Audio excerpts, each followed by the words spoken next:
Agenda of the section. Cost management is another knowledge area of the project management.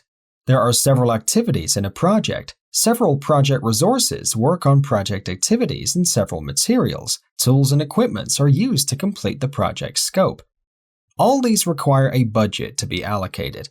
Because you need to purchase tools, materials, and the company must pay salaries of the project personnel, etc. Briefly, cost management knowledge area plans how to manage expenses and budget of a project, monitor and control the status of a project, and measures budget performance. During this section of the course, we will go over the content and processes of cost management knowledge area. What will be the agenda of the cost management knowledge area section? First, we will go over the cost management briefly. We will describe the important definitions, major outputs, and processes of cost management knowledge area. First process of cost management knowledge area is plan cost management process. In this process, how to determine budget, estimate costs, and manage the expenses throughout the project are planned. We will go over the plan cost management process in detail.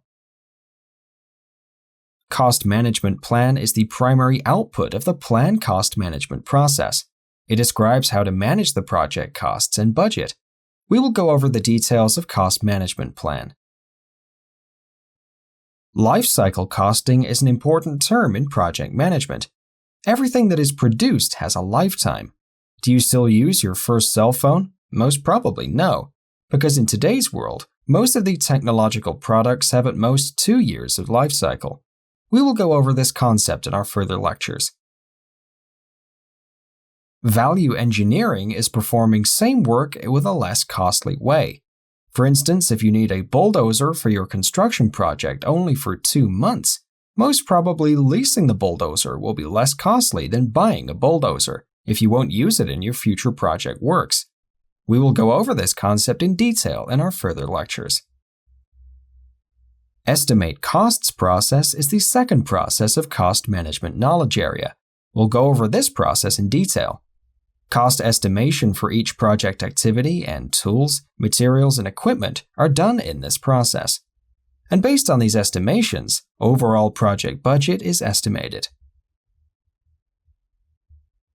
There are different types of costs in a project. For instance, office rent for a project is a fixed cost. Regardless of how many project resources will work, you need an office, and this cost will be in your project budget. On the other hand, material costs, expenses for project personnel, etc., will be variable depending on the amount of people or materials. We will see these different types of costs in detail. Inputs to estimating costs are important, because all cost estimation are based on the inputs. We will see these inputs. We will go over estimating activities in a project. Accuracy of estimates is an important concept. If you need a crispy, clear estimation, you will need to work more on planning to reach a more accurate estimation. Depending on the accuracy necessity, estimation must be planned accordingly. Determine budget process is the third process of cost management knowledge area. After estimations are done, all cost estimations are combined during this process, and overall project budget is determined. We will go over this process in detail in our further lectures. Project budget will have components. After activity cost estimates are complete, there will be contingency reserves on top of these estimates, such as activity contingency, management reserve, etc., to accommodate any risks if they occur during the project. Control costs is the fourth and last process of the cost management knowledge area. This process mainly aims to control the project expenses and complete the project on determined budget. We will go over this process in detail in our further lectures. Progress reporting for cost management is crucial as well, because based on the previous expenses and track, whether the remaining activities will be completed with the remaining budget must be assessed frequently, and these must be reported to relevant stakeholders. Earned value management is a critical part of cost management knowledge area. Earned value calculations show whether you are ahead of budget or under budget, and these calculations are critical to evaluate whether a project will meet the schedule and cost targets. We will see earned value management calculations in detail with examples. During this lecture, we've seen the agenda of the Cost Management Knowledge Area section. During the next lecture, we'll go through overview of Cost Management Knowledge Area.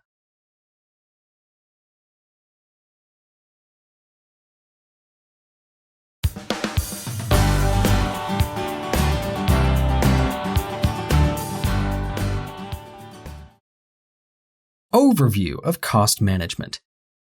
Cost management includes processes required to complete the project within the approved budget. With its processes, Cost Management Knowledge Area aims to determine the required budget to complete the project, and then aims to monitor and control the project costs to meet the determined budget. Major output of the Cost Management Knowledge Area is project budget. After the scope is clear and project activities are determined, each project deliverable and each project activity will have an associated cost. Because project resources will perform activities, and they have costs to projects such as expenses, salary, etc. And there will be tools, materials, or equipment that need to be used during the project as well. These will require a budget as well. Cost Management Knowledge Area primarily concerns with the cost of resources needed to complete the project activities. After the budget is determined, cost management will keep on measuring and monitoring the cost performance of the project to meet the agreed budget. Cost management has 4 processes. 3 of these processes belong to Planning Process Group, and 1 of them belongs to Monitoring and Controlling Process Group.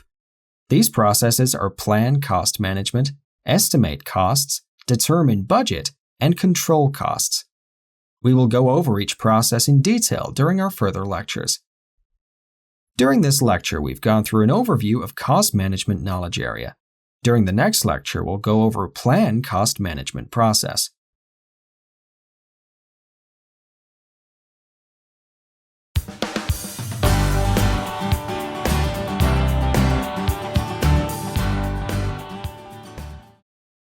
Plan Cost Management Process.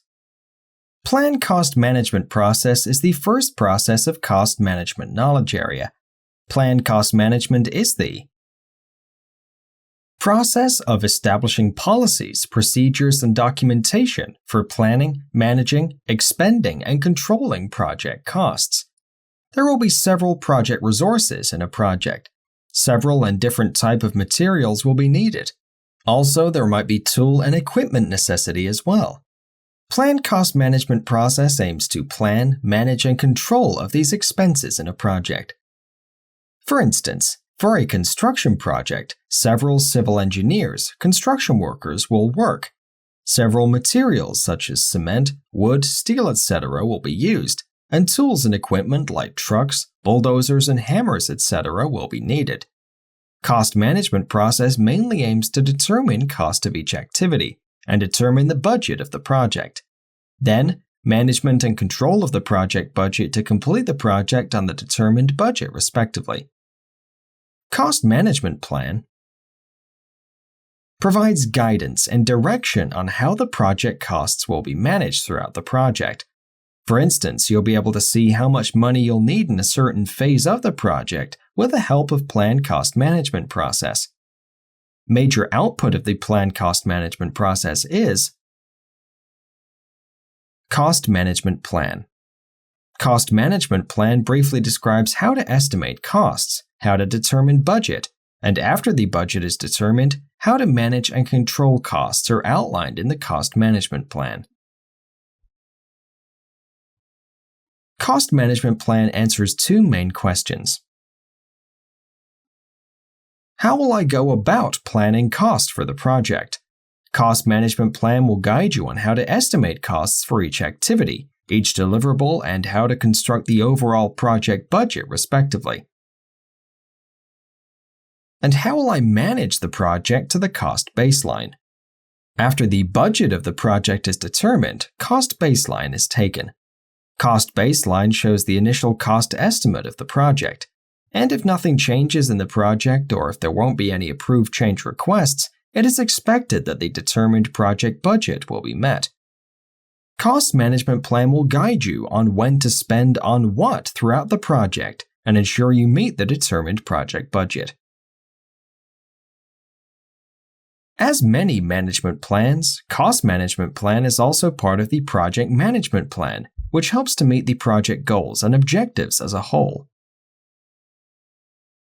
What does cost management plan include? Units of measure. You will estimate costs based on the amount you need from a material, and these units might change depending on the country or project. For instance, in the US or UK, generally inches are used for length, or foot square is used for the area of space. However, in European countries, meters are used for length, and meters square is used for the area of space. Since units of measure is a critical aspect to determine and estimate the cost, it must be included in the cost management plan. Levels of precision must be included in cost management plan as well. For instance, what will be the number of decimal places during calculations? This might come to you a trivial point, but if you consider the mega projects, millions of materials are used, and the level of precision might cause significant variances in total. Control thresholds must be included in the cost management plan as well. For instance, what will be the amount of budget variance to take action to get back on track? If you're managing a $1 million project, and if you set 20,000 as control thresholds, this means you need to take corrective actions if you're more than 20,000 behind the schedule. Rules of performance measurements such as earned value management technique or percent completion method for activities must be included in the cost management plan. Earned value management is the most common technique used to measure cost performance of a project, and abbreviated as EVM. Either EVM or any other method that will be used in performance measurement must be mentioned in the cost management plan. Percent completion method for activities must be included in the cost management plan as well. For instance, how do you consider an activity in progress? Generally, there are 3 assumptions for activities in progress. First approach considers them as not started. Second approach considers them as 50% complete. And the third approach considers them as 100% completed. How activities in progress will be considered must be included in the cost management plan. Reporting formats must be included in the cost management plan. How frequent will you be reporting about cost performance of the project? What will be the format for cost reporting? For instance, you will report a brief high-level cost report to senior management in every 2 weeks, and a detailed report in every month. These must be cleared out in the cost management plan. Additional details such as strategic funding choices, cost recording procedure, etc. must be included in the cost management plan as well. In case you need additional budget for your project, how to find sources should be mentioned in the cost management plan. If there are corporate tools or applications that keep track of costs and expenses in a project, these must be described in the cost management plan as well. During this lecture, we've described the plan cost management process and cost management plan. During the next lecture, we will go over the life cycle costing and value engineering.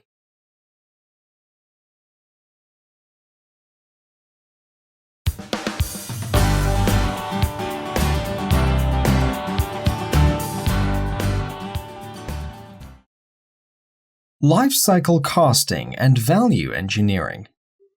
Life cycle costing and value engineering are 2 important concepts in cost management. In this lecture, we'll go over these 2 concepts one by one. First, we'll go over life cycle costing. Life cycle costing is looking at the cost of a whole life of a product, not just the cost of the product in the project. You might be buying a tool or equipment to use in your project. While buying it, your company must consider the life cycle cost of the product, not just the cost in the project. It is better to describe this concept over an example. Let's consider that you will be needing a pressing machine for your project.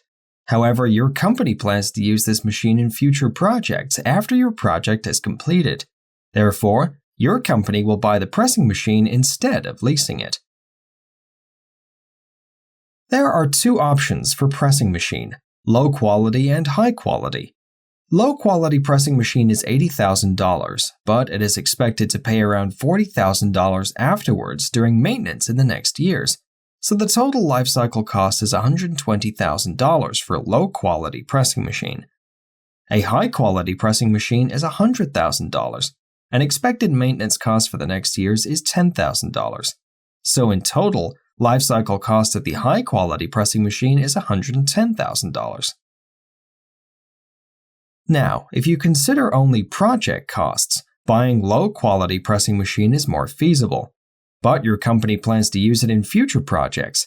Therefore, lifecycle cost must be considered and high-quality pressing machine must be purchased. Now we will go over value analysis. Value analysis is also known as value engineering. Value engineering is, briefly,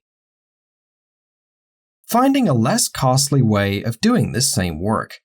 Please do not confuse this with reducing scope or decreasing quality to deliver project work with a lower cost. Value engineering aims to do the exact work with a less costly way. If a team is trying to decrease the costs with the same scope, they are performing value analysis. In order to describe value engineering, I will go over a sample scenario. Let's consider that you need 5,000 meters cube of wood for your construction project, and you need the first 2,500 meters cube in the beginning of the project and the next 2,500 meters cube 3 months later. However, your wood supplier tells you that if you buy all 5,000 meters cubed at once, he can make a 25% discount from the list price. You will need a total of 5,000 meters cube wood anyhow in your project, and buying all the wood at once at the beginning of the project is less costly. Here in this scenario, the total amount of the material that will be purchased is the same, but you reduce the cost by buying all the required amount at once. And this is an example of value engineering. During this lecture, we've gone through the life cycle costing and value engineering concepts. During the next lecture, we'll go over estimate costs process.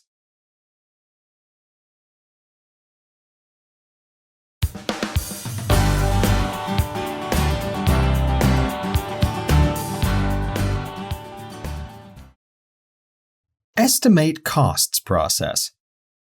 Estimate costs process is the second process of cost management knowledge area. Estimate costs is the process of developing an approximation of the monetary resources needed project activities. If you remember from time management knowledge area, activity duration of each project activity were estimated. And now in estimate costs process, cost of each activity is determined. After that, these estimations are used to bottom up all estimation values and create an overall project budget. Estimates for each project activity are done during estimate costs process. This is critical because you need to determine an overall project budget to complete the project. And if you estimate the costs for each project activity, this will increase accuracy and precision during cost estimation. Estimate costs process determines the amount of cost required to complete the project work. For instance, let's consider that you are managing a construction project, and one of the project activities is painting a room of the building. Let's assume that the painting will be completed in 1 day, and 2 painters will work. When estimating costs for this project activity, you need to consider the costs of the painters, such as wages, insurance policies, clothes, etc., and the material they will be using, such as brushes and dye, etc. Costs of other project activities are estimated, and a total project budget is determined at the end of this process. Costs are estimated for all resources that will be charged to the project. These costs include labor that will be paid to project resources, materials that will be used when performing that particular project activity, equipment that will be used, and any contingency reserves to accommodate delays or risks in that project activity. Estimating costs are similar to the estimating done in time management. Each activity is evaluated by the project resources, tools, materials, etc. that will be used in that activity are considered, and a cost estimation for each project activity is determined in the end. After cost estimation for each activity is completed, overall project budget can be determined respectively. Let's go through important points about estimating again. As you remember, we have gone through important points about estimating during our previous lecture in time management knowledge area. The list is similar, therefore we won't give a detailed explanation for each bullet again. Since these points are crucial, it is better to go over once again for the cost management. Cost estimation should be based on WBS to improve accuracy. Work breakdown structure of a project shows the hierarchy of project deliverables. Therefore, if estimation is done starting from the smallest part of work, it'll be easier to sum up the cost of each work package to find the total cost of the project through the help of WBS. Estimation of an activity should be done by the person doing the work, because he knows the details of the project activity, what he will be using as an equipment, an amount of material needed to complete the project activity. Therefore, estimation must be done by the assignee of the work. Historical information from past projects is key, because if your organization has done a similar project activity in past projects, it'll give a very good insight about the activity in the new project. For instance, if a 10-meter square room has been painted with a $200 cost in a past project, this will be a critical input for painting tasks of a new project as well. Cost baseline should be taken in the beginning and should not be changed except change requests. Because cost baseline of a project will show your initial project cost estimation for a project, and during the rest of the project, you need to meet these estimations to complete the project on budget. In order to measure cost performance of the project with the actual costs, you need to consider baseline values to check whether you are under budget or over budget. Therefore, as long as there is not a change request that will cause an increase in the project budget, cost baseline should not be changed in order to ensure healthy cost performance measurements. Changes should be requested when cost problems occur, because if the project is exceeding the agreed budget, you will need additional funding resources to fund the remaining activities of the project. Project manager may periodically recalculate the estimate to complete, which is abbreviated as ETC. Estimate to complete value shows the required budget to complete the remaining activities of the project, based on the cost performance of the project achieved till now. So, if the cost performance of the project was worse than the planned, your ETC will show that you need a higher budget to complete the remaining activities of the project respectively. And the vice versa is, if you completed the previous activities of the project with a smaller budget than the estimated, then you'll need a smaller budget to complete the remaining activities of the project.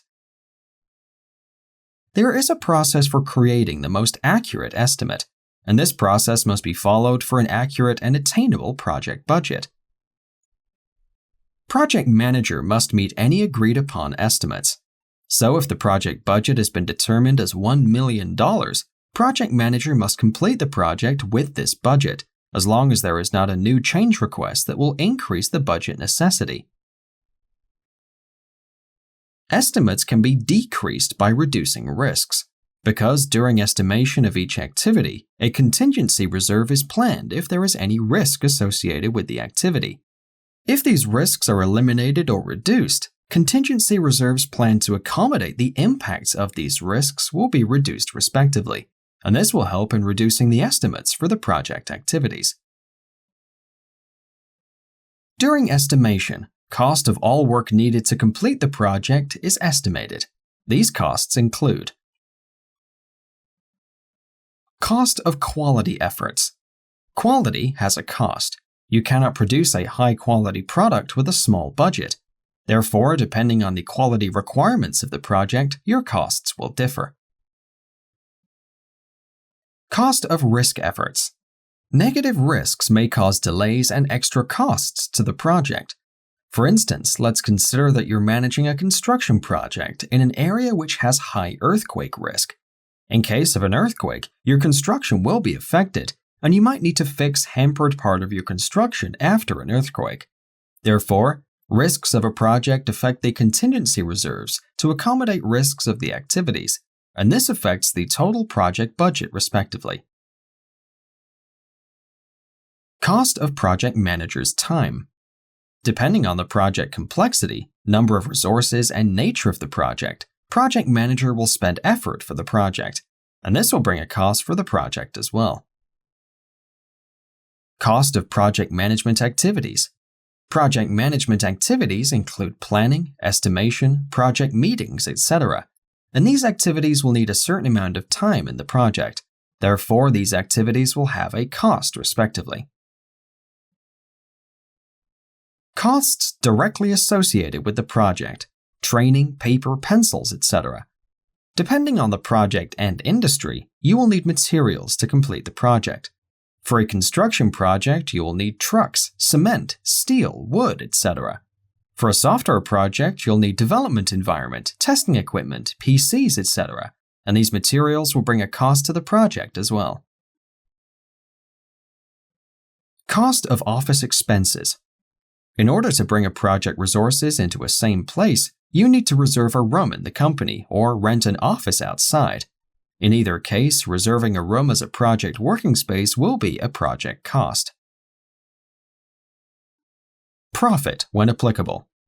Projects are done to provide a positive output for the company or for commercial purposes. For instance, a smartphone manufacturer produces a new version to sell to consumers to make profit. Overhead costs, such as management salaries, general office expenses, etc. CEO of a company does not work actively in a project, right? But he has a salary, so he has a cost to the company. Similarly, security guards of the company do not work on projects, but they are a cost to the company. These kinds of overhead costs of the companies are considered when calculating costs of each project. This does not mean that the cost of the CEO is placed into a particular project budget, but overhead costs of a company are considered with the all projects of a company, and when making calculations, these costs are considered in projects with a reflection of these overhead costs to the project. During this lecture, we've gone through estimate costs process. During the next lecture, we'll go over types of costs.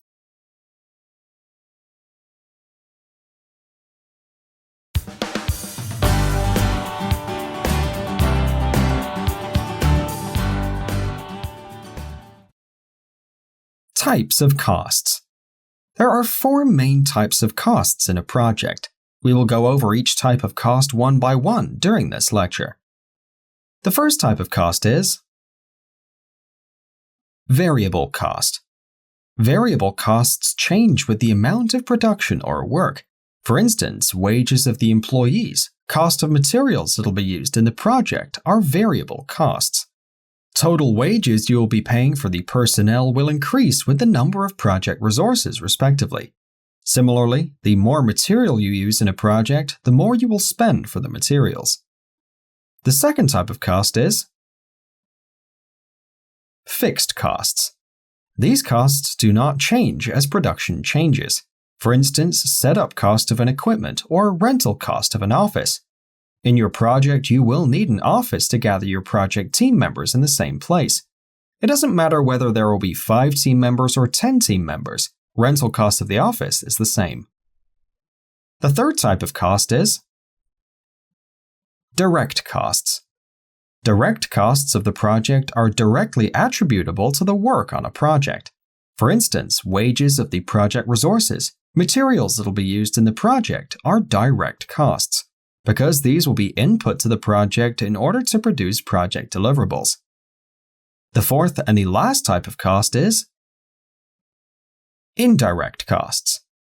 Overhead items or costs incurred for the benefit of more than one project are indirect costs.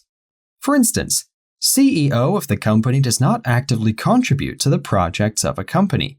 However, his salary, compensation packages, etc. are all a cost to the company. Similarly, security guard of the building will not be working on the project, but his salary is a cost for the company. Therefore, when considering costs in project management, these costs are reflected to the direct costs of the project generally.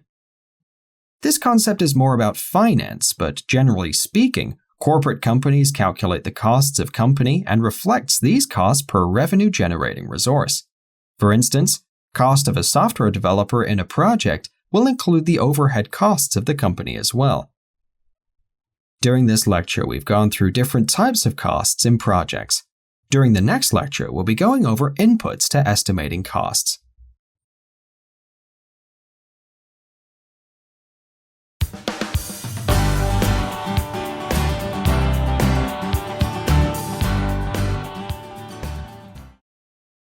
Inputs to estimating costs.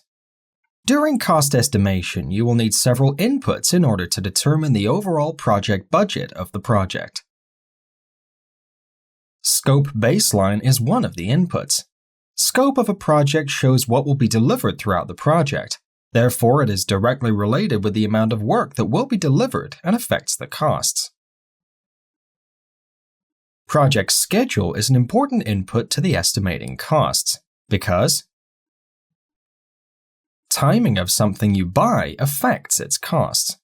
For instance, for a construction project, costs of the materials might be increasing during summer since construction works are speeding during summer. Or if you're purchasing materials with a foreign currency, currency fluctuations over time might affect your costs. Since project schedule will show which activity will be started and completed when, it will be a critical input for estimating costs. Depending on the costs of the project, you need to develop a time-phased spending plan. Let's consider that your budget is $1 million. Since you will not be using this budget at the day one of the project, you need to create a time-phased spending plan. For instance, you need to come with a monthly spending plan. Human resource plan is a critical input for estimating costs as well. We will see human resource plan during human resource management in detail. Human resource plan of a project includes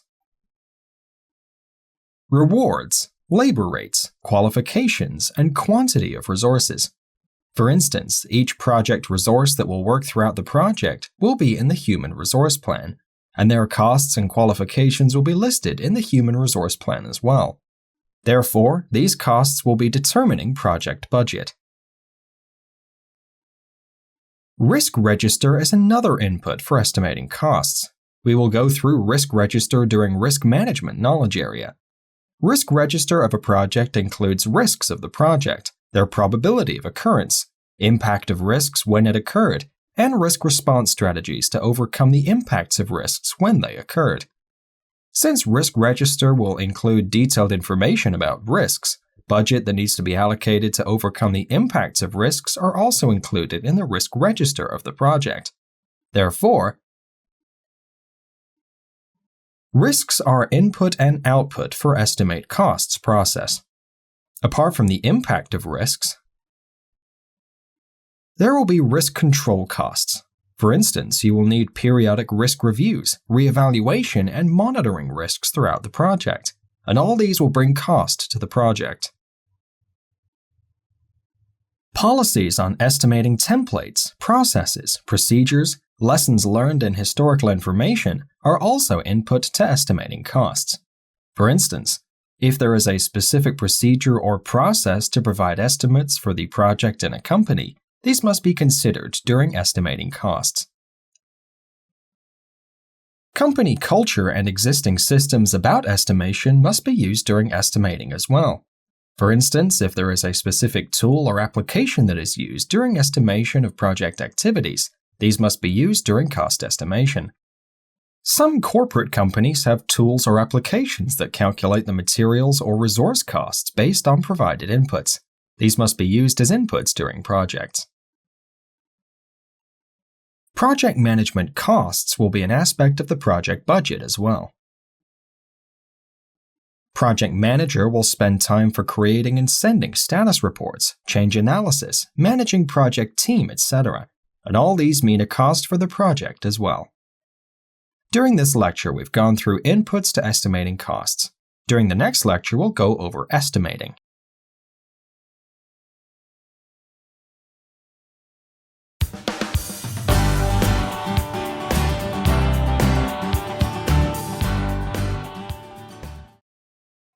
Estimating.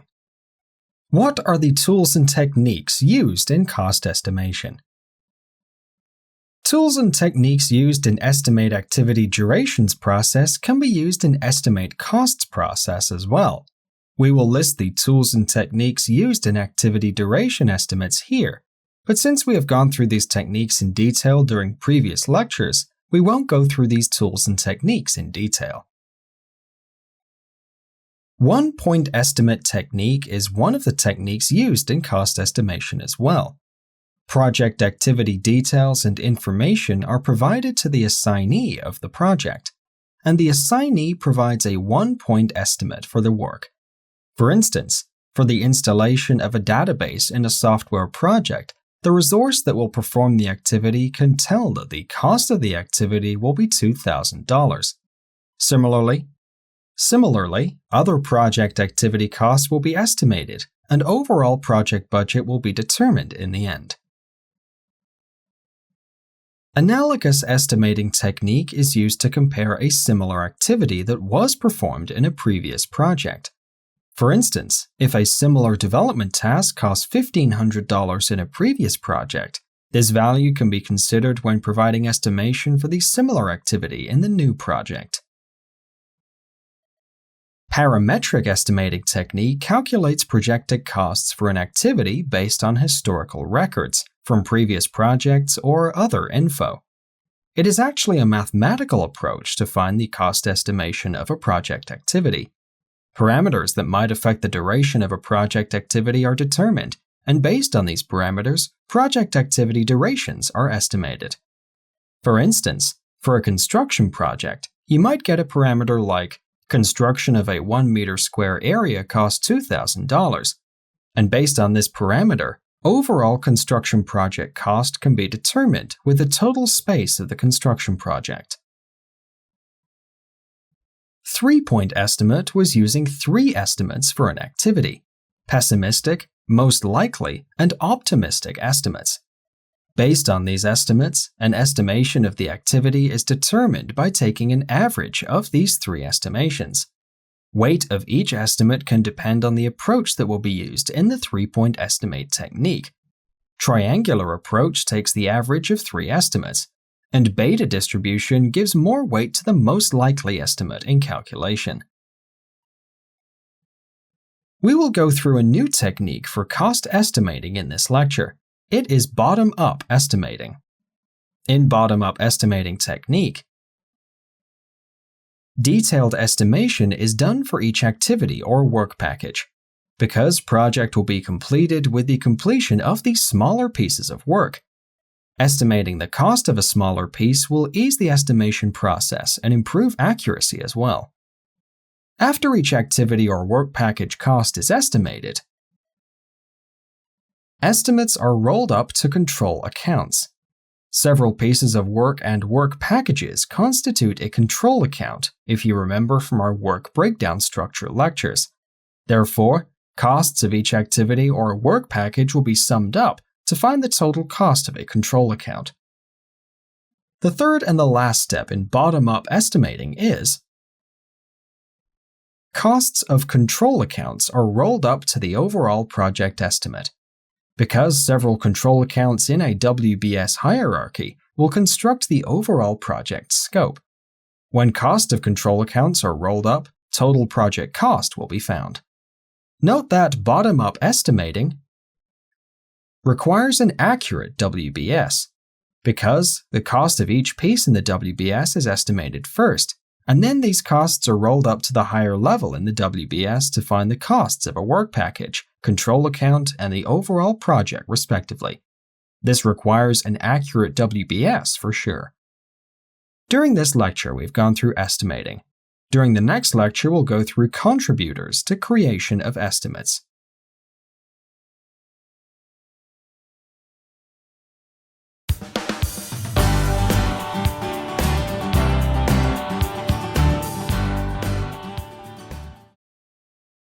Contributors to creation of estimates. We have seen how cost estimation is done in a project. During estimation, there are several contributors to the estimation process. We will list the most important contributors to the estimation process in this lecture.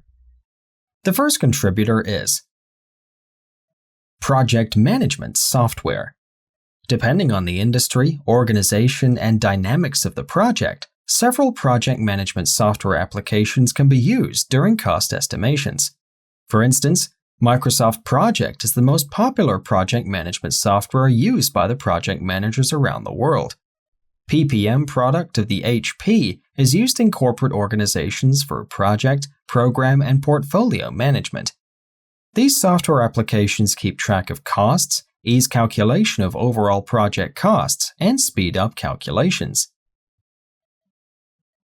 Determining resource cost rates is another contributor to the estimation process. For instance, what is the man-hour rate of a subject matter expert? What is the monthly cost of a software developer who will be working on our project?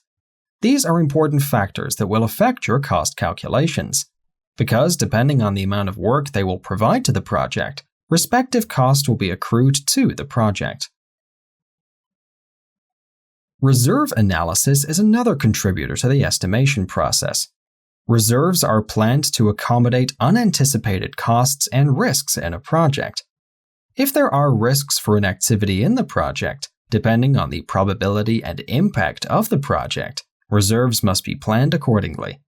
For instance, if there is a risk of 2 days delay for a certain project activity in the project, additional costs that will be caused by this delay must be planned as reserve and included in the cost estimation, respectively. And the last important contributor to the estimation process is cost of quality. Each project will have quality requirements as well. Depending on the quality requirements of a project, cost of activities will differ respectively. For a higher level of quality, it is expected that a higher amount of budget will be needed to meet those quality requirements respectively. Therefore, quality requirements of the project will be a critical aspect affecting project costs. During this lecture, we've gone through the contributors to creation of estimates. During the next lecture, we'll go over accuracy of estimates.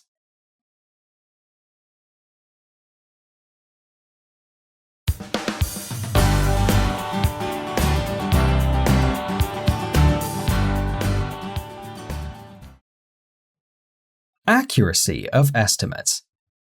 Accuracy of estimates is a critical issue in project management, because after cost estimation is complete, necessary budget to run the project must be aligned by the management, and this budget will be used to complete the project work throughout the project.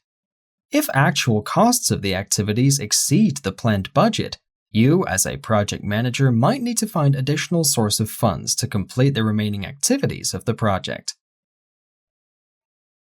Estimates in the early phases of a project are less accurate than those made later in the project, because in the beginning of the project, you do not know that much about the future of the project, and risks are at the highest level. Therefore, uncertainties and ambiguities might cause higher deviances in future respectively. However, as the project progresses, you will have the actual results of the project, and you will get a better level of know-how about the project. Uncertainties and ambiguities will be cleared out in the meantime, and this will ensure more accurate estimation respectively. Estimates must be in a range in a project. For instance, for a screen development activity in a software project, duration estimate can be as 5 days plus or minus 1 day. This means this activity can be completed in 4 to 6 days. Similarly, cost estimation must be in a range as well. Cost estimation for this activity can be $4,000 plus or minus 10%. This means the activity will cost somewhere around $3,600 to $4,400. And these ranges are wider in the beginning of the project and will narrow as more information is determined during the project. Estimator gives these estimations in a range because he does not have all the information available in the beginning to make an accurate estimate for an activity. As time passes, activities are completed, unclear issues are cleared out, risks are eliminated, or probability of occurrence decreases. All these factors help to narrow the estimate ranges respectively. Typically, there are 3 types of activity estimation ranges. We will go over these 3 types of estimates one by one. The first one is rough order of magnitude estimate, which is abbreviated as ROM. Rough order of magnitude estimate is used during the initiating phase of a project when there is less information about the project, when there are a high number of risks, ambiguities, and uncertainties. Rough order of magnitude estimate provides an estimation in the range of -25% to +75% from actual values. For instance, if an activity will cost $100, rough order of magnitude estimate gives a range from $75 to $175 respectively. The second type of estimation range is budget estimate. Budget estimate is usually used during the planning phase of a project. Budget estimates of an activity are in the range of -10% to +25% from actual values. For instance, if an activity will cost $100, budget estimate gives a range from $90 to $125 respectively. The third and the last type of estimation range is definitive estimate. Definitive estimates are used later during the project, when things are clearer and when there is more information available about the activities. Definitive estimates of an activity are in the range of -10% to +10% or -5% to +10% from actual values. For instance, if an activity will cost $100, definitive estimate gives a range from $90 to $110 respectively. These ranges are used during the project depending on the information available for an activity. Result of estimate cost process is having activity cost estimates and basis for those estimates. So the main result, main output of the estimate cost process is you will have the costs associated for each specific activity. And with these cost estimates of each activity, when they are rolled up, you will reach the total cost of the project respectively. During this lecture, we've seen the accuracy of estimates. During the next lecture, we will describe the next process of cost management, determine budget process.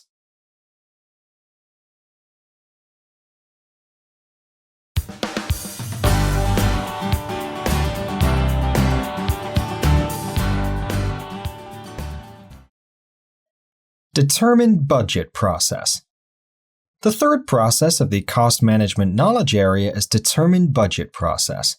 Determine budget process is the process of aggregating the estimated costs of individual activities or work packages to establish an authorized cost baseline.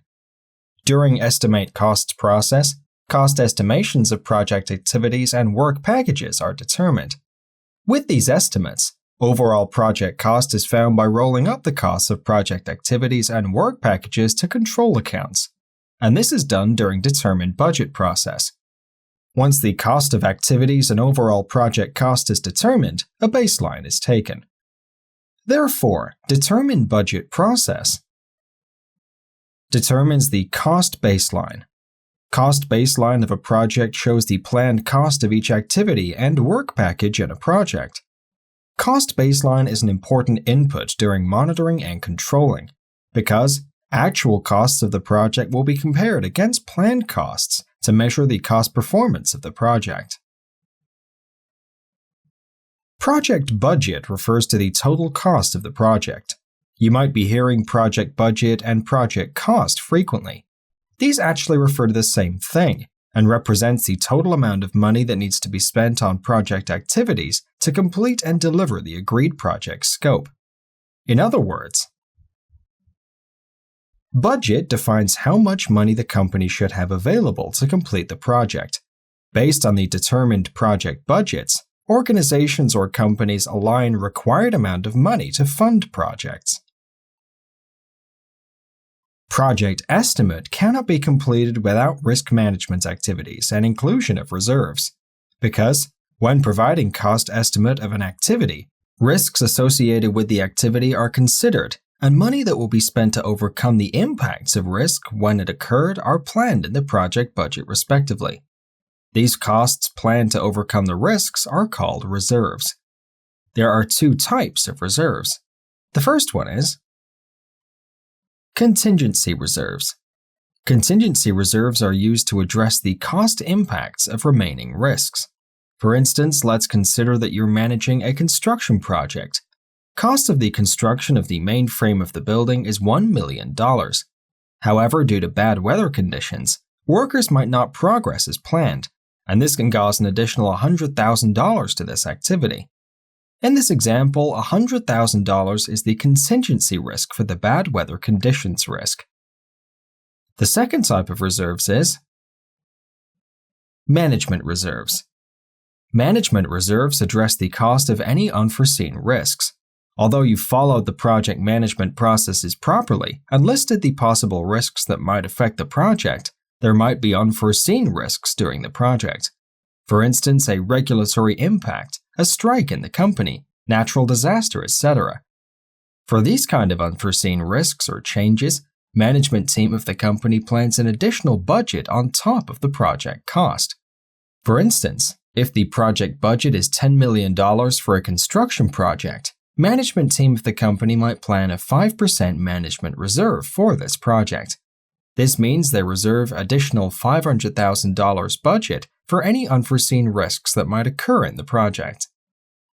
The main difference between the contingency and management reserves is contingency reserves are planned for identified risks, while management reserves are for unforeseen risks. And another difference is contingency reserves are included in the project activity cost estimates, while management reserves are put on top of the project's total cost. During this lecture, we've seen the determine budget process. During the next lecture, we'll be going over determine budget process example.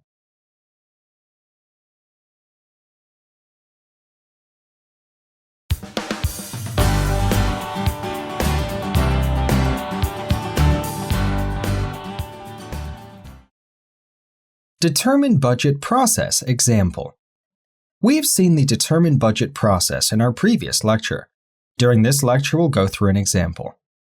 During estimate costs process, cost estimations of each project activity and work package are determined. This is an example work breakdown structure and costs associated with each activity, work package and control account respectively. As you see, activity estimates are at the bottom of the WBS. Cost of Activity 1 and Activity 2 are $25,000. Cost of Activity 3 is $50,000, and cost of Activity 4 is $45,000. These cost estimates of activities are rolled up to find the cost of estimates of work packages.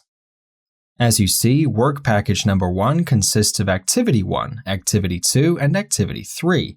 Therefore, cost of work package number 1 is the total cost of the activities belonging to it. Similarly, costs of the other work packages are found by rolling up the cost of the activities belonging to the regarding work package. Work packages are grouped under control accounts. Costs of work packages will determine the total cost of control account respectively. For instance, for control account number 1.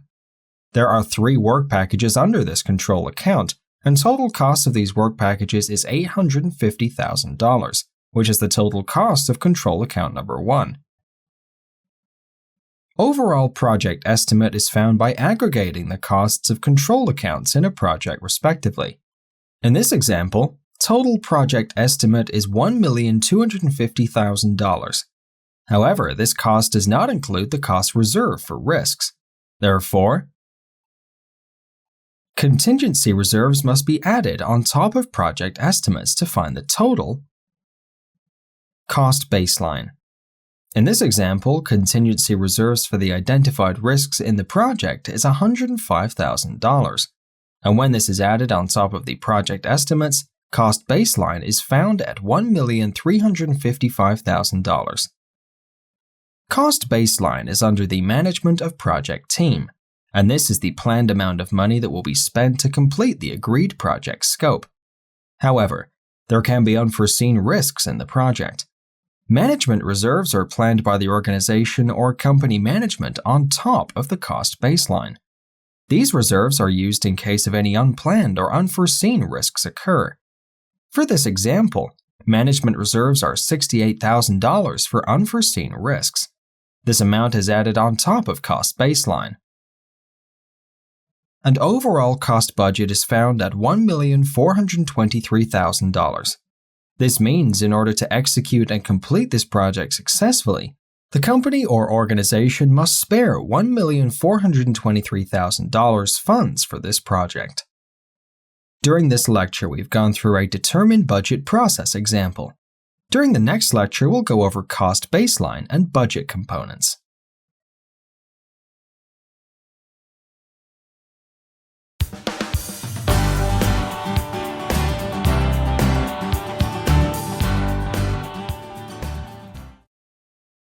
Cost baseline and project budget components. Cost baseline of a project represents funds authorized for project manager to manage and control. Project activities are determined, and then cost estimations for each activity are completed. Estimated costs are aggregated to find the total cost of the project. Contingency reserves to accommodate risks of the project when they occur also planned in the cost. After overall costs are determined, this will be the cost baseline of the project. Let's assume that cost baseline of a project has been determined as $1 million. This will include contingency reserves to minimize the impact of risks when they occurred. Project manager will be using this budget to manage the project activities and complete the project successfully. On the other hand, management team of the company or organization will put reserves for the project as well. As we mentioned in the previous lectures, this is called as management reserves, and this is not in direct control of the project manager. Management evaluates projects in the organization and determines a reserve for the project for unanticipated costs that may arise during the project. Cost baseline under the control of the project manager and management reserve put by the management of the company together constitute the total cost budget for a project. In other words, cost budget is the total amount of money that a company allocated for a project. Let's have a look at the details of cost budget components. This figure shows how project budget is constituted clearly. Note that cost budget is also referred as project budget. As we've seen in a previous slide, cost baseline and management reserve together constitutes the project budget. Cost baseline is constituted with the costs of control accounts. If you remember the work breakdown structure, we were aggregating the costs of each control account to find the cost baseline. Control accounts have work packages and estimates of the work packages, with their contingency reserves, bring us the cost of control accounts. The lowest level of a work breakdown structure is activities. Cost estimates of activities and their contingency reserves will constitute the cost of work packages. It is better to summarize here again. Order of project budget estimation is as in the following 5 steps. First step, estimate activity costs and contingency reserves. Second step, aggregate activity cost estimates and contingency reserves to find work package costs. Third step, aggregate work package costs and contingency reserves to find control account costs.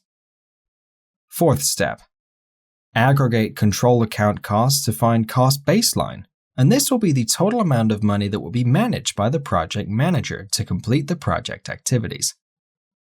And the fifth step, determine management reserve, which is estimated by the management of the company, and add on top of cost baseline to finalize the project budget or cost budget. During this lecture, we've seen the cost baseline and project budget components. We'll be going through what to do after determined budget in our next lecture.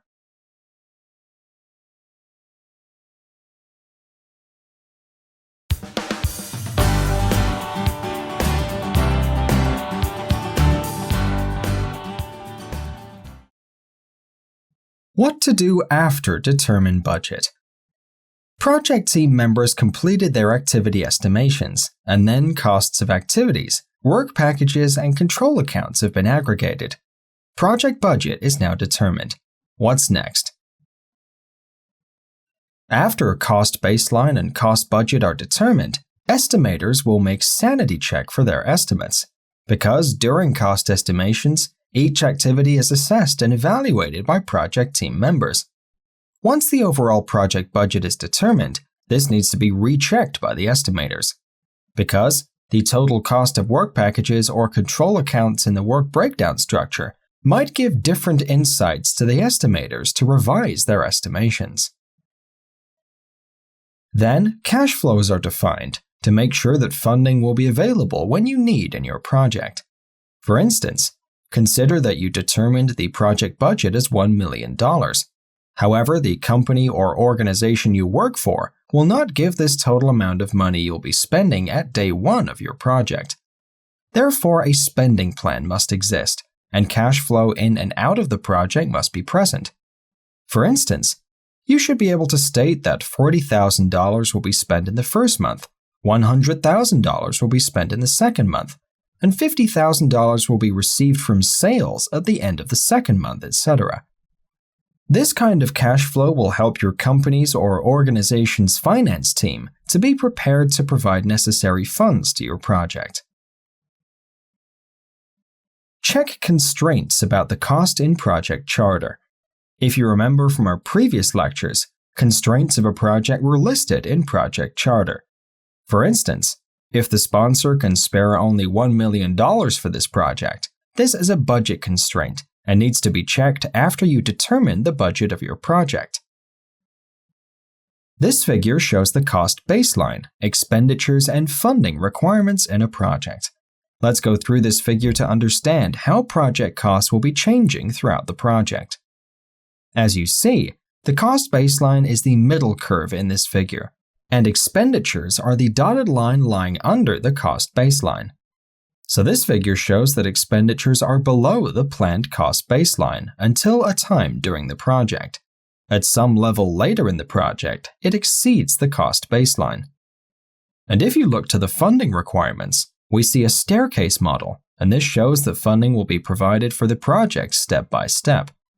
So each increase in this dotted funding requirements staircase line represents a new cash flow into your project.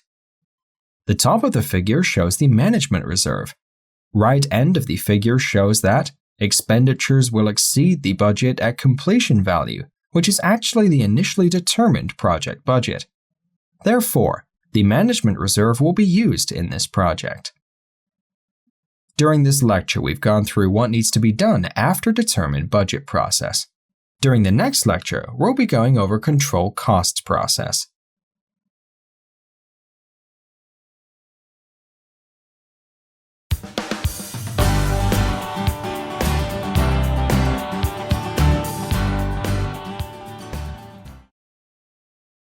Control costs process. Control costs is the last process of cost management knowledge area. We will go through the details of this process and see the earned value management topic, which is a very important concept that is widely used in cost management of projects. Control costs is the process of monitoring the status of the project to update the project costs and managing changes to the cost baseline. After the determined project budget process, you will have a cost baseline, and this will show the total amount of money you'll be spending to complete the project. During the project, you'll be spending money for the materials that will be purchased, costs of employees, equipment that will be used, etc. While you are spending money, you need to monitor progressively that you'll be able to complete the project with the determined project budget, and this is done in control costs process. Control costs process provides the means to recognize variance from the plan, because you will be monitoring the expenditures you will be doing throughout the project, and you have the cost baseline of your project in hand as well. Let's assume that in the second month of your project, you've spent $220,000, although you have planned to spend $180,000. So you exceeded $40,000 according to the cost baseline. You need to assess this variance and take corrective actions to prevent any future variances, respectively. Any changes to the project should be prevented, since changes will bring extra cost to the project. One of the main responsibilities of the project manager is preventing unnecessary changes in a project. We've seen this in our previous lectures. If there are lots of change requests popping up in a project, you need to find the root causes of these changes and prevent them as soon as possible. Each change will bring additional activities to your project or rework, and this means additional cost respectively. During this lecture, we've gone through control costs process. During the next lecture, we'll be going over progress reporting.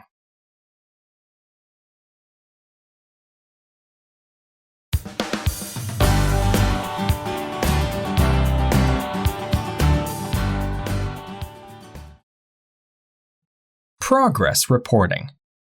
Progress reporting is a critical activity that every project manager does throughout the project. You need to inform relevant stakeholders about the progress of your project.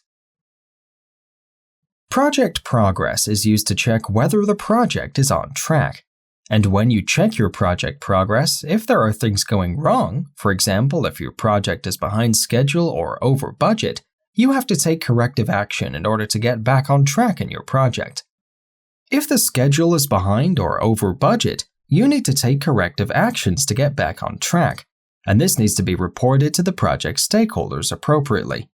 Otherwise, stakeholders might panic whether the project will be accomplished successfully.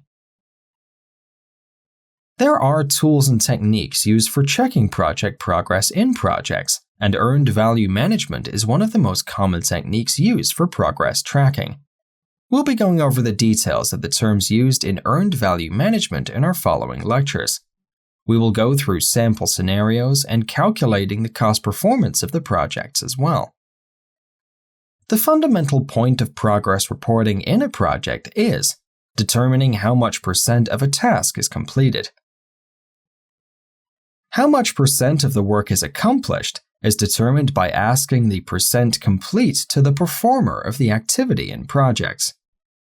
For example, during your project progress check, in order to determine the overall completion of the project percentage, you have to ask each resource of your project at what % he or she is in his or her task, because this % complete of each task constitutes the overall % complete of the project.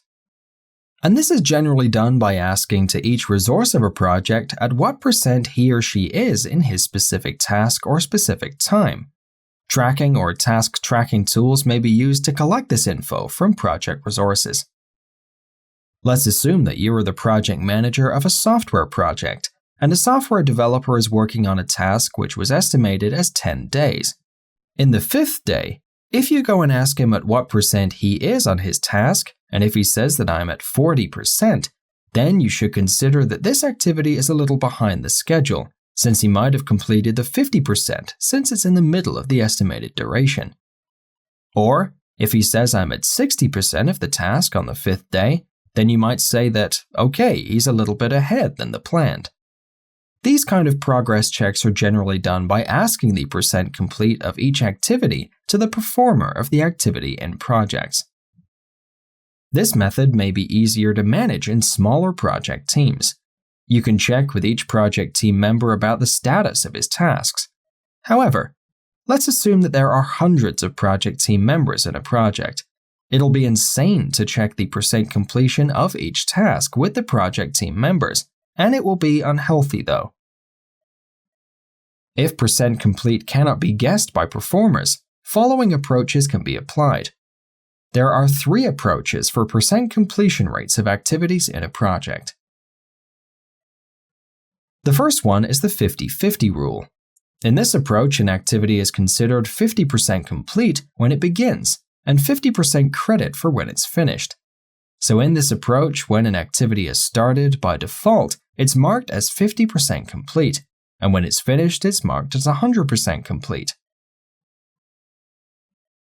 In the second approach, the 20-80 rule, an activity is considered 20% complete when it begins and 80% credit for when it's finished.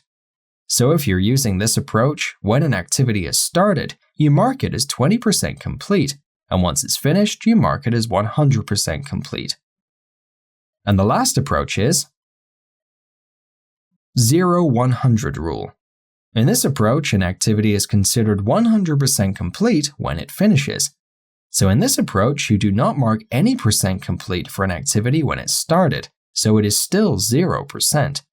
You mark an activity as 100% complete only when it's completed.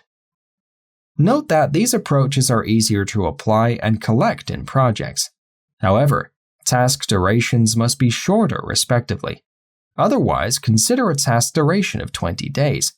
If you consider it as 100% complete or 50% complete on the first day, this might lead to unhealthy progress calculations if you consider lots of other tasks in the project. During this lecture, we've seen the progress reporting. During the next lecture, we'll be going through earned value management.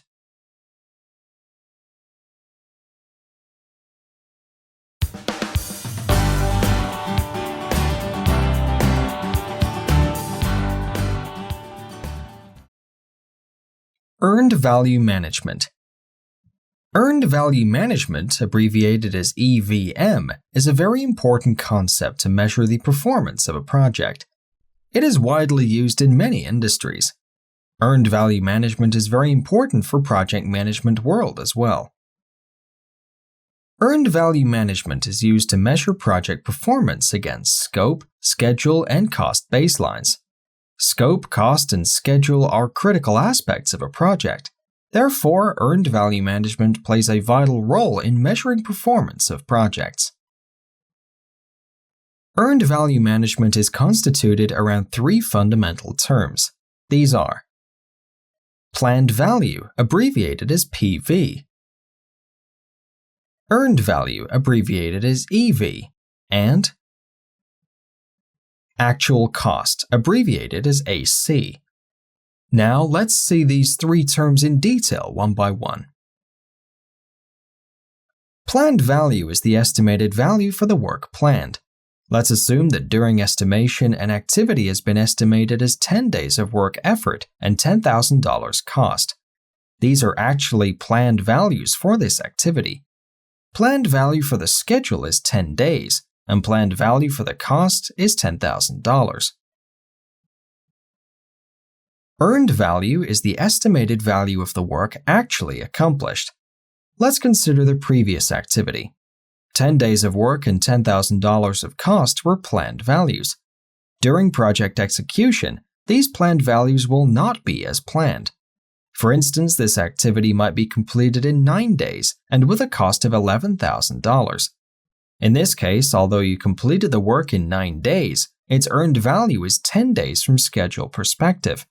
And from the cost perspective, although you spent $11,000, it was planned as a $10,000 valued activity. Therefore, your earned value will be $10,000 from cost perspective. And the last term we'll be seeing here is actual cost. Actual cost is whatever it would take or cost about an activity during project execution. For instance, we have told that activity has been completed in 9 days and cost $11,000 in our previous case. These are actual values for this activity. Actual cost from schedule perspective is 9 days, and actual cost from the cost perspective is $11,000. We have seen the foundations of earned value management in this lecture. During the next lecture, we'll go through an example scenario and make earned value calculations respectively.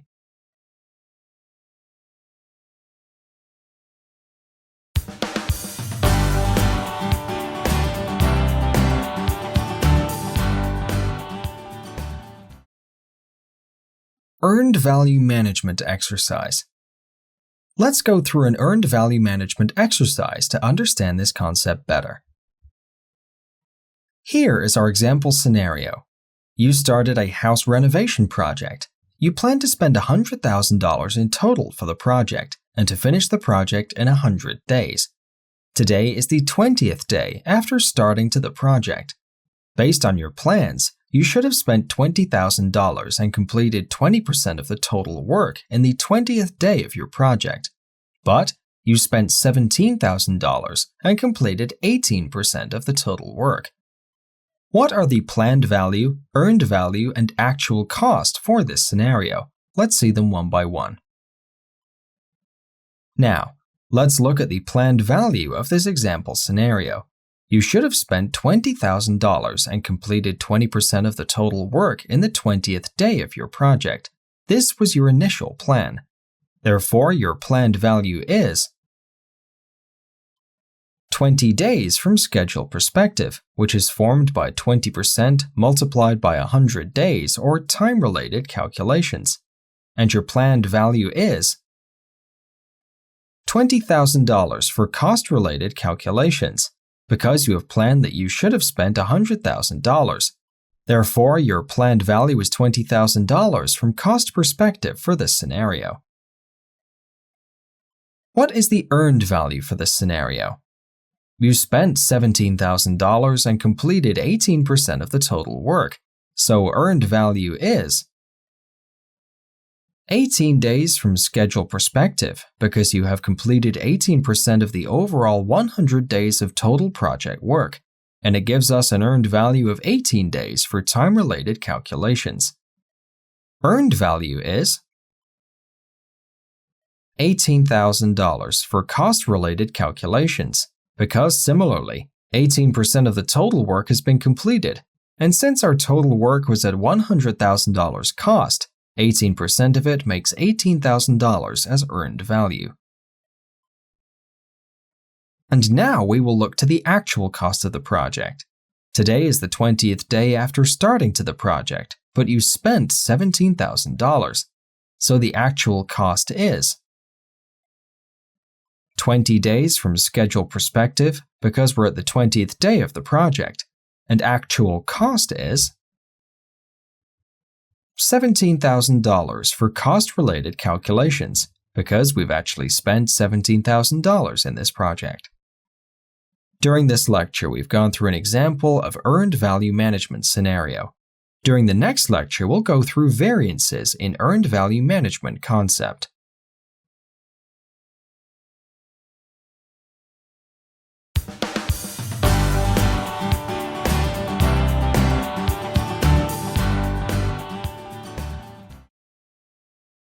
Variances in earned value management.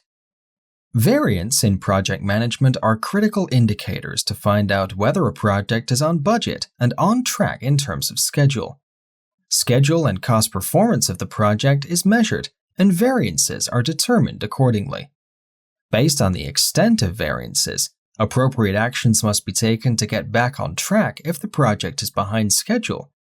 Similarly, if the project is over budget, necessary actions must be taken to either find necessary funds or future activities must be reconsidered to not exceed the planned budget. Now, let's go over the variance terms that help us to find out whether a project is ongoing healthy. The first term is schedule variance. Schedule variance is abbreviated as SV. Schedule variance is the measure of schedule performance. It is calculated by subtracting the planned value from the earned value. Let's consider that an activity was planned as 10 days during planning. If this activity is completed in less than 10 days during project execution, it will be ahead of schedule.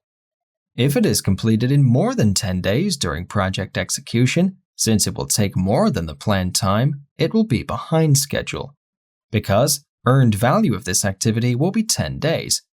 So briefly, if schedule variance is less than 0, then the project is behind schedule. If schedule variance is equal to 0, then the project is on track as planned, because activities are completed in their planned duration. And if the schedule variance is greater than 0, then the project is ahead of schedule, because you're completing the activities earlier than their planned values. In summary, the greater the schedule variance is, the better the project schedule performance you have. Let's see the cost variance now. Cost variance is abbreviated as CV. Cost variance is the amount of budget deficit or surplus. Briefly, it shows whether a project is under budget or over budget. Cost variance of a project or activity is calculated by subtracting the actual cost from the earned value. Let's assume that an activity has an earned value of $10,000. During project execution, if this activity will cost more than $10,000, it will be over budget. And if it is completed for less than $10,000, the activity will be under budget. So briefly, if cost variance is less than 0, then the project is over budget. If cost variance is equal to 0, then the project is on budget as planned. If cost variance is greater than 0, then the project is under budget. In summary, the greater the cost variance is, the better project cost performance you have. Now, let's see Schedule Performance Index. Schedule Performance Index is abbreviated as SPI. Schedule Performance Index is the measure of schedule efficiency. Schedule Performance Index, or SPI, is calculated by dividing the earned value of an activity or project to its planned value. This means if earned value is greater than the planned value, Schedule Performance Index will be over 1. Let's assume that a project activity was planned as 10 days. If this activity is completed in less than 10 days, SPI will be over 1. And if it is completed in more than 10 days, its SPI will be less than 1. So briefly, if Schedule Performance Index is less than 1, then the project is behind schedule. If Schedule Performance Index is 1, then the project is on track. And if Schedule Performance Index is greater than 1, then the project is ahead of schedule. In summary, the greater the Schedule Performance Index is, the better project schedule performance you have. Now, let's go over the last variance term we'll be seeing in this lecture, Cost Performance Index. Cost Performance Index is abbreviated as CPI. Cost Performance Index is actually the measure of cost efficiency of the project. Cost Performance Index, or CPI, is calculated by dividing the earned value of the project or activity to the actual cost. This means if the earned value of an activity or project is greater than the actual spent amount for that activity, CPI of the project will be greater. So briefly, if Cost Performance Index is less than 1, then the project is over budget. If Cost Performance Index is 1, then the project is on budget as planned. If Cost Performance Index is greater than 1, then the project is under budget. In summary, the greater the Cost Performance Index is, the better project cost performance you have. During this lecture, we've gone through the variance terms in earned value management, how to calculate variances, and how these variances are interpreted respectively. We'll be going over an exercise to understand variance calculations in projects.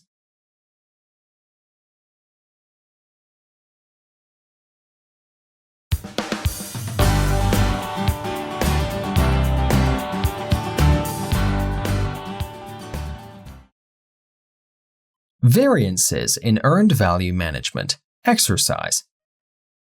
We have seen the formula of variances and how variances are interpreted in the previous lecture. Now we will calculate the variances of our sample project scenario we've seen in previous lectures. Let's calculate the schedule variance of the previous scenario. 18% of the work was complete in the 20th day of the project, so earned value was 18 days. And planned value for the 20th day was 20 days of work should have been completed. Therefore, schedule variance of the project is found by subtracting 20 days of planned value from the 18 days of earned value, The result is -2 days. Schedule variance is less than 0. Therefore, we conclude that the project is behind the schedule. Let's calculate the cost variance now. 18% of the work has been completed, and this was valued as $18,000 in the 20th day of the project. And for this, $17,000 has been spent. So earned value was $18,000 and actual cost was $17,000 for the project. If we substitute these values in the cost variance formula, we will find the cost variance as $1,000. Cost variance is greater than 0, therefore project is under the budget. We will calculate the schedule performance index now. Earned value was 18 days and planned value was 20 days. If we divide the earned value to the planned value, we'll conclude that SPI is 0.9. Schedule performance index of the project is less than 1. Therefore, project is behind the schedule. This is actually the same conclusion when we interpreted the schedule variance results. If we substitute the earned value and actual values in the cost performance index formula, cost performance index is found as 1.06. Cost performance of the project is greater than 1. Therefore, project is under budget. In other terms, you're spending less than what you planned, which is good. This is actually the same conclusion when we interpreted the cost variance results. During this lecture, we've gone through our sample project scenario and calculated the variances of the project. Then we interpreted the results. We'll be going over forecasting and earned value management in our next lecture.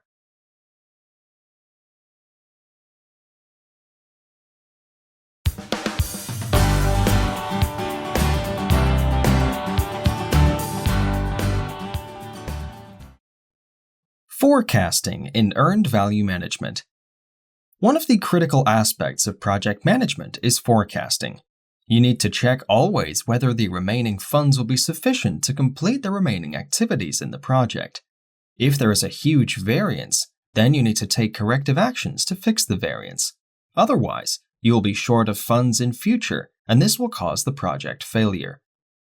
We will be going over forecasting terms used in earned value management during this lecture, and show the formulas about how to calculate those terms for a project. The first term is budget at completion. Budget at completion is abbreviated as BAC. Budget at completion value shows the total project budget that is planned to be spent throughout the project.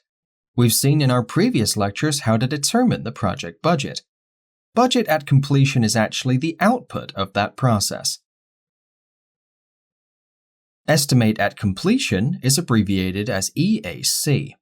Estimate at completion value of a project shows the total cost of completing all work, and it includes the sum of all actual costs to date and the estimate to complete. Let's assume that you determine the project budget as $1 million during planning. When you accomplish the 20% of the work, you know more about the details of the project, and based on the tasks that have been performed, you might conclude that the remaining activities of the project can be costlier or less costly. So, estimate at completion value might be more or less than the budget at completion value, depending on the performance of the project. Estimate at completion is a critical term, because if you plan to complete the project with a $1 million budget, and if your new estimate at completion value shows that it'll take $1.1 million, you need to be prepared to find an additional $100,000 budget to complete the project. Let's see the formula for estimate at completion now. Estimate at completion is found by aggregating the actual cost occurred till now in the project and bottom-up estimate to complete value. Bottom-up ETC is actually a forecast about how much the remaining activities in the project will cost. Bottom-up ETC value can be found by estimating the work remaining to be completed. You can get the new estimation of project resources for the remaining activities in the project, and they can revise their previous estimations based on their experience in the project. and this will give more realistic and up-to-date estimate at completion value respectively. Estimate at completion value can be found by the existing project performance values as well. In this way, you won't need to ask each project team member to revise his estimate, because if you go back to re-estimation frequently during the project, you'll be spending a significant amount of time for replanning instead of performing the project work. Therefore, generally, existing project performance values are used to calculate estimate at completion value. Their project performance values are used to calculate estimate at completion. These are earned value, schedule performance index, and cost performance index. Let's go over 3 approaches for calculating estimate at completion one by one now. In the first approach, all future remaining work in the project are assumed that they will cost as they planned in the beginning, and cost of these remaining work is found by subtracting the earned value achieved till now from the budget at completion value. This is summed up with the actual cost to find the total estimate at completion value. In summary, estimate at completion is the sum of budget at completion minus earned value and actual cost occurred till now. The second approach of estimate at completion calculation assumes that the cost performance achieved till now is expected to continue in the future. In other words, let's assume that you spend 20% more than what you planned till now. This approach assumes that you'll be spending 20% more from the planned value for the remaining activities in the project as well. Therefore, formula uses the cost performance index to estimate at completion value. Estimate at completion is found by dividing the budget at completion value to cost performance index achieved till now. This assumes that cost performance index achieved till now will be persistent till the end of the project. The third approach of estimate at completion calculation assumes that estimate to complete work will be performed at an efficiency rate that considers both the cost and schedule performance indices. Formula for the third approach is as you see in this slide. Actual cost is summed up with the estimate to complete value, which is calculated by using budget at completion, earned value, CPI, and SPI. Actually, budget at completion value minus earned value gives the total remaining work as planned in the beginning of the project. By dividing this to the multiplication of CPI and SPI, cost and schedule performance of the project is taken into account. The better the cost and schedule performance are, the less estimate to complete effort will come out of this equation. Estimate to complete value is abbreviated as ETC, and it is the expected cost to finish all the remaining project work. We have seen in previous slides that different approaches can be used to calculate estimate to complete value. Common formula for estimate to complete is estimate to complete equals to estimate at completion minus earned value. By this way, completed work's earned value is subtracted from the new estimated project completion budget, calculated based on the performance of accomplished tasks. And this result gives us estimate to complete value for the remaining activities in the project. Estimate to complete work can be re-estimated as well. At a certain point in the project, you can work with the project team members to revise their estimations for the remaining activities in the project. This will give the cost of remaining work in the project as well. Variance at completion is another term used in forecasting in earned value management. Variance at completion is abbreviated as VAC, and it is the amount of budget deficit or surplus expressed as the difference between BAC and EAC. Variance at completion is found by subtracting the estimate at completion value from the budget at completion value. This variance will show you how much you will exceed your planned budget or how much you will complete the project under the budget. If VAC is less than 0, project will be completed over the planned budget. If VAC is 0, project will be completed on the planned budget. and if VAC is greater than 0, the project will be completed under the planned budget. The last term we will be seeing in this lecture is To Complete Performance Index. To Complete Performance Index is abbreviated as TCPI. TCPI is a measure of the cost performance that is required to be achieved in order to meet budget. In other words, TCPI shows how likely to complete a project on budget at completion value or estimate at completion value. TCPI is calculated in two ways. First way is checking whether completing the project at BAC value will be achievable. This is found by subtracting the earned value from the budget at completion value, and then dividing this to the result of budget at completion value minus actual cost. If you look at the denominator, it gives us the cost remaining work, because it is the result of cost of all of the overall project minus accomplished work's earned value.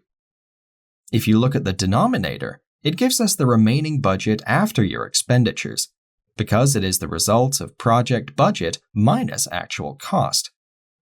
With these insights, if you spend more than the earned value of the completed activities in a project, TCPI will be moving over 1, and TCPI will go below 1 if earned value of the project is greater than the actual cost.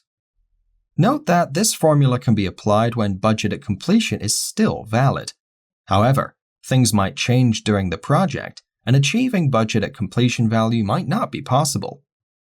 In this case, a new estimate at completion value is calculated, and project team aims to complete the project on a new estimated budget.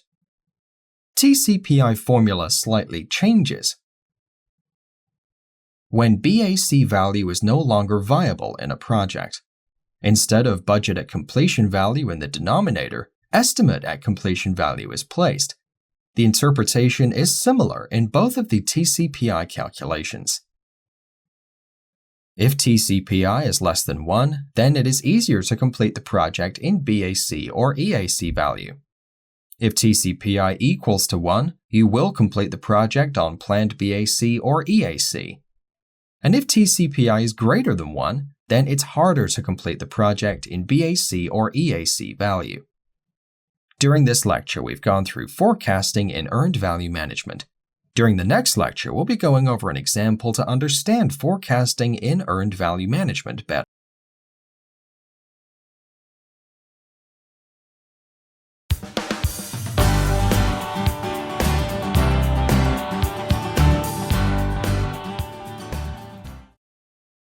Forecasting in earned value management exercise. We have seen the terms used in forecasting in earned value management in our previous lecture. During this lecture, we'll be going over our project scenario example we've gone through before and calculate each forecasting value one by one. Budget at completion value was actually the planned budget to spend to complete the project activities. Since the scenario was telling that $100,000 was planned, budget at completion value is $100,000 respectively. Let's calculate the estimate at completion value now. There were 3 approaches to calculate estimate at completion value. We'll be going over each approach and calculate EAC values one by one. In the first approach, actual cost was aggregated with the result of budget at completion minus earned value result. If we substitute the values of the scenario in the formula, we'll be finding the estimate at completion will be $99,000 with this approach. As you see, since earned value of the completed work is more than the spent cost, estimate at completion value is less than the budget at completion value. In the second approach, estimate at completion was calculated by dividing the budget at completion value to the cost performance index. When we substitute the BAC and CPI values in the formula, estimate at completion is found as $94,340 with the second approach. Since the current cost performance of the project is good, this performance is assumed to be achieved during the rest of the project. Thus, the estimate at completion value is lower than the one we calculated with the first approach. In the third approach, cost performance and schedule performance of the project is taken into account. When we substitute the project values in the formula, the result is $102,954. As you see, estimate at completion value with this approach is greater than the budget at completion value, because, although the cost performance of the project was good, schedule performance of the project was bad. And when the cost and schedule performance of the project is considered together to find the estimate at completion value, result is greater than the budget at completion value. Now we will calculate the estimate to complete value. Estimate to complete is found by subtracting the earned value from estimate at completion value. When we substituted these values in the formula, the result is $84,954. This means with the new estimate at completion value, you'll be spending $84,954 for the remaining activities of the project according to forecasts. Note that we use the estimate at completion value we found by the third approach in this case. Depending on the estimate at completion value you'll be using, estimate at completion will vary as well. Variance at completion is found by subtracting the estimate at completion value from the budget at completion value. When we substituted these values in the formula, we found the result as minus $2,954. As you see, project is going over budget according to forecasts. However, if we have used the estimate at completion values we found with the first or second approach, VAC will be greater than 0, and indicating that the project will be completed under budget. Let's calculate the TCPI now. First, we'll calculate the TCPI based on BAC. When we substituted values in the formula, the result is 0.988. TCPI is less than 1. Therefore, we can conclude that it will be easier to complete the project on planned budget at completion value. This is actually the result of completing works that brought higher earned value than their costs. When we use the second approach of TCPI, we will be placing EAC on the denominator instead of BAC. In this case, we put the EAC we found by the third approach, and the result is 0.954. Since the new EAC value is greater than the BAC, TCPI value we found in this approach is less than the one we found with the first approach. Thus, it will be easier to complete the project at the new EAC value than to complete the project at BAC value. We've seen the calculation of forecasting values in earned value management for our project scenario. During the next lecture, we'll be going over important notes about earned value management.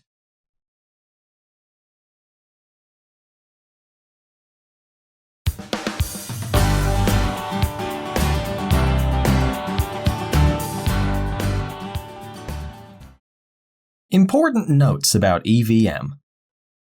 We've seen the forecasting terms and a sample scenario that we calculated forecasting terms during the previous lectures. We'll be going over important points about earned value management during this lecture. First, we will go through the important notes for earned value management formulas. These notes will help you to understand and interpret earned value management values better. Earned value comes first in formulas. For instance, in variance formulas, earned value comes first, then planned value, actual value, etc. comes after the earned value. If it is an index formula, earned value will be in nominator of the formula. For instance, earned value over actual cost gives us the cost performance index. If formula is related about calculating cost forecast, then you should use actual cost. If formula is related about calculating schedule forecast, then you should use planned value.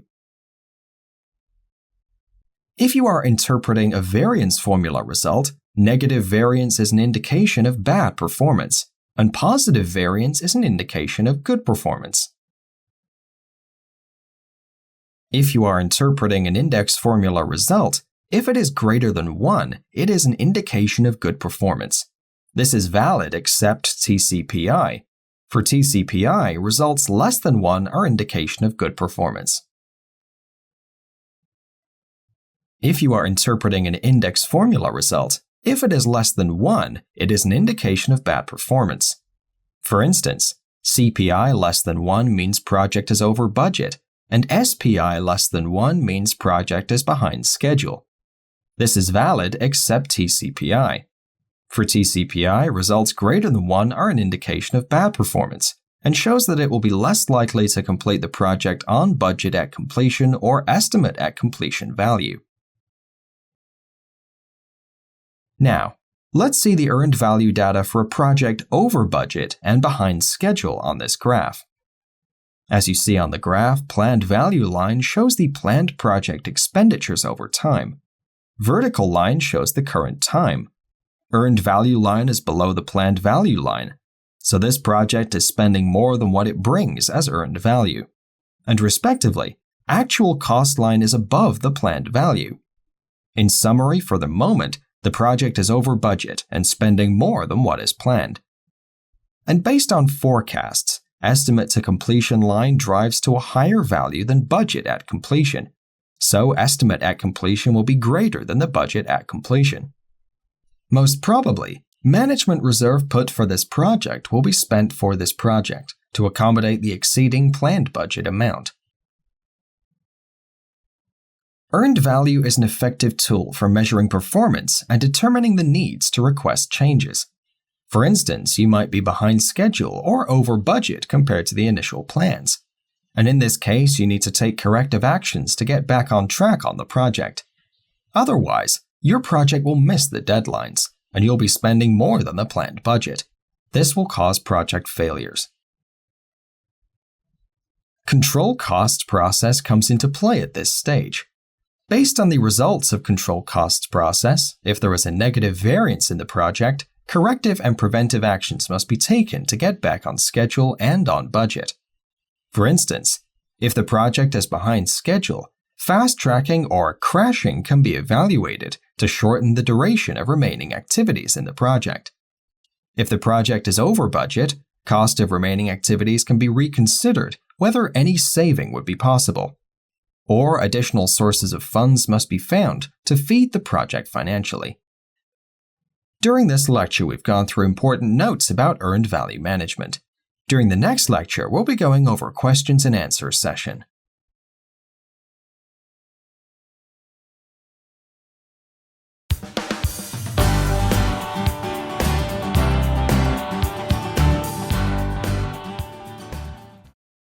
Questions and answers session. Question 1. Estimate at completion, or EAC, is a periodic evaluation of A. The cost of work completed, B. The value of work performed, C. The anticipated total cost at project completion, or D. What it will cost to finish the job. The answer is C. After determined budget project, overall project budget is determined. However, based on actual results of the project, cost of remaining activities are forecasted, and the estimate at completion value shows the anticipated total cost at project completion based on the actual performance of the project. Question 2. The main focus of life cycle costing is to A. Estimate installation costs, B. Estimate the cost of operations and maintenance, C. Consider installation costs when planning the project costs, or D. Consider operations and maintenance costs in making project decisions. The answer is D. If you remember, lifecycle costing was saying that from making a decision over different alternatives, do not think only the cost that will occur in the project. Think overall cost of a product or item when you are making a decision. Therefore, you have to take operations and maintenance cost into account when making a decision about the product during procurement. Question 3. A rough order of magnitude, or ROM estimate, is made during which project management process group? A. Planning, B. Closing, C. Executing, or D. Initiating. The answer is D. Initiating. If you remember, rough order of magnitude was the widest range of estimates.